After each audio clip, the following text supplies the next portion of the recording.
I'm Ador, And I'm Semor. and we're here to talk a little bit about ourselves, our creative process, and the style with which we make art together.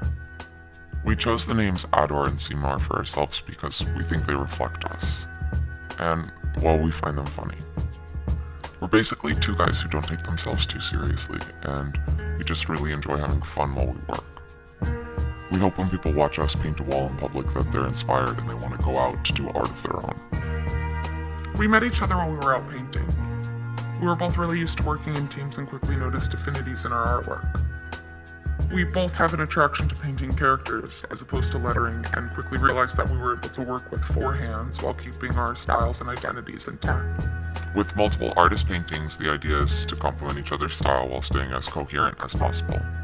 Either we'll do our own drawings side by side and it works because of the colors we choose, or we completely mix elements of our individual styles in the same drawing to create one image, by two artists in our case. How it actually all comes together on a wall varies from piece to piece. Sometimes Ador will come up with the idea and he takes me into his world, and other times I will come up with a sketch and we'll work off of that. Each time is different, but each wall is created with a certain natural flow. It works itself out quite organically. At times it's completely laid out on paper ahead of time because Seymour will have a set idea of what we want to do, and other times it's very spontaneous, on the wall. Either way, the important thing is that whenever we are working on a piece, both views and messages are conveyed in a way so that the final image has a balance to it. Our two styles bounce off of one another, and when you look at a painting or drawing, your eyes should move freely throughout the composition. Whether it's on a wall or outside or hanging in a gallery, we are often asked to interpret our work. In a gallery, for example, we can look at each other's work and begin a visual dialogue about the piece. Other times, for a project we may have discussed beforehand, I may share an idea with Seymour that he will interpret completely differently than the way I have been thinking about it. The final product reflects this idea and can be interpreted in many, many different ways, both by us and by the public. We aim to turn what starts off as an unfinished story into a complete project, while we bring the spectator along for the ride. It can also be the case where Ador will start a story and I will end up taking over it, and what Ador may have had in mind for the project will completely change. Nothing is ever set in stone. Our work happens as we go. When we exhibit our work in a gallery, however, most of the art is created quietly in a studio, with little to no influence from the outside world. But when we work on a wall, the environment always inspires the final outcome. Different ideas come to us quickly as we work. Like in China, for instance, where the sausage character came about. We were so fascinated by this object that it has been becoming a recurring theme in our projects, and we're certain it'll be incorporated in future pieces going forward. And the trees. The trees in Shanghai were almost non-existent, and that really stuck out in our minds. So we began to incorporate that in more of the work we did out there. Also the mountains, represented by the characters with long beaks and protruding or bulging features. Pretty much, once we have spent a little time in a city, we develop a general understanding of which concepts we want to incorporate, and we go from there.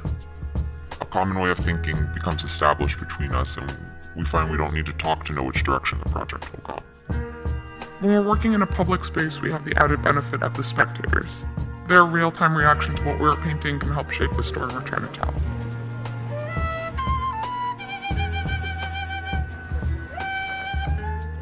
When people walk by us, they'll stop and sometimes share a personal insight about the wall, or maybe the surrounding area. That's something we didn't see or think about at all before we started.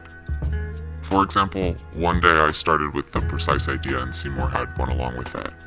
A spectator who was observing us work stood there and just said, "Appetizer, entree, and dessert." This was something that had not even crossed our mind, and all of a sudden the project just made sense and the story continued on with that theme in mind. More interpretations lead to more complex stories, and in turn, we are able to reach a larger audience. The spectator reacts to things we hadn't even thought of. We really enjoy that aspect of our work.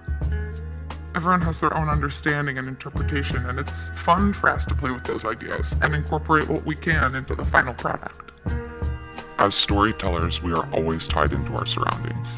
The environment and the encounters which we have within that environment shape the work which we do there. For instance, now in Los Angeles, We like to play with the allure and the mythological qualities of Hollywood and let that come alive in our work. Including ourselves in the storytelling and the mockery is an important aspect for us. We joke, we like to make fun, and we enjoy laughing with the world. We're all actors in games we play, on and off walls.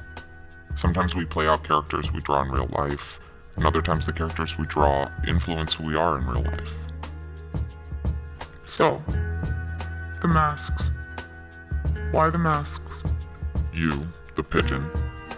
And you, the horse. I think that these are two protagonists that are going to come back again and again. Qui ménage sa montre.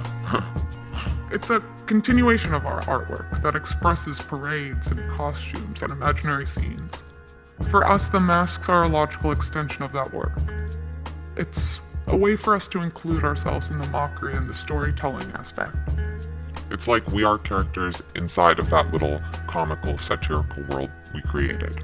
When we put on the masks, Ador and Semor come alive and join in the parade of caricature. We play and we clown around in a world that's constantly changing according to our moods, weather, location, and state of mind.